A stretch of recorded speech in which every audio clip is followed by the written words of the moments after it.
Why do we desire anything? We chase money, success, recognition, and even love. But why so? It's because we believe these things will make us happy.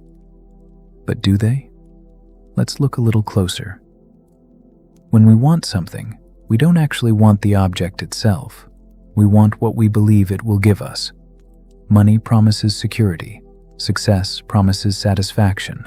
Recognition promises self-worth. And love promises completeness. Behind almost every desire is the same expectation. Once I get this, I will be happy.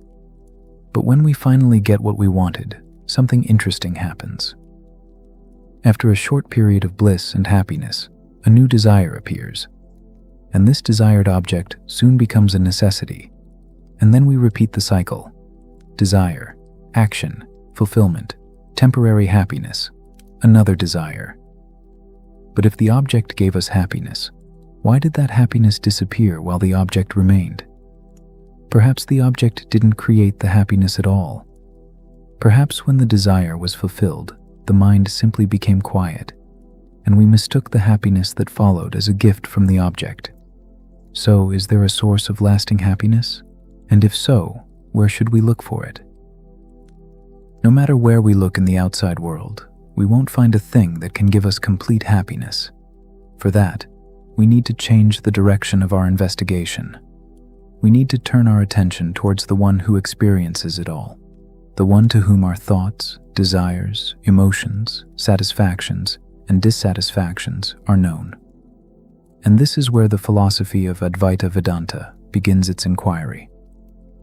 It asks us to distinguish between what we experience and the one who is aware of the experiences. Our bodies, sensations, thoughts, and emotions can be observed or experienced, but the one who knows these experiences cannot be just another experience. That knower is what we call our consciousness. Advaita considers understanding the nature of our consciousness as the key to understanding our attachments and desires for happiness. It describes that nature through three words: Sat, Chit, and Ananda. Sat, or unchanging existence. The first word points to existence itself. Everything we normally experience is subject to change.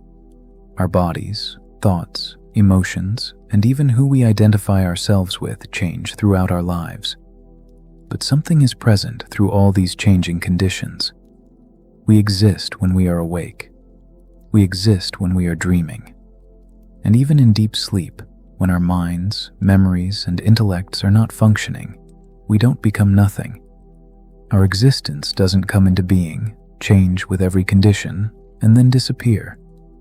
It is ever present and can never be absent. Chit, or infinite consciousness. Everything we experience, from the external world to our sensations and thoughts, is known by our consciousness. And since consciousness knows everything, it cannot be limited in the same way as the objects it knows. A thought or emotion has a beginning and an end, but the consciousness that knows the changing experience does not itself change with every experience. Also, if there were multiple consciousnesses, we would need some attributes to separate one from another. But unlike our bodies and minds, our consciousness has no such boundaries or attributes by which we can distinguish multiple consciousnesses. Our consciousness is therefore infinite and without any boundaries. Ananda, or source of everlasting happiness. Now we return to the question we began with. Why do we desire? We have already seen that behind our desires is a longing for happiness. But every happiness we gain from fulfilling a desire eventually fades away. Why? Because every desire is rooted in a sense of incompleteness, a feeling that something is missing from us. We keep trying to remove this sense of limitation through external things, but no matter what we gain, the feeling of being limited eventually returns. Yet earlier we saw that consciousness itself has no attributes or boundaries that could limit it. If consciousness is our true self, then our essential nature is not limited or incomplete. Our true self is already complete, and its completeness is unaffected by changing conditions. Knowing this doesn't mean that our minds will never experience desire, pain, or sadness.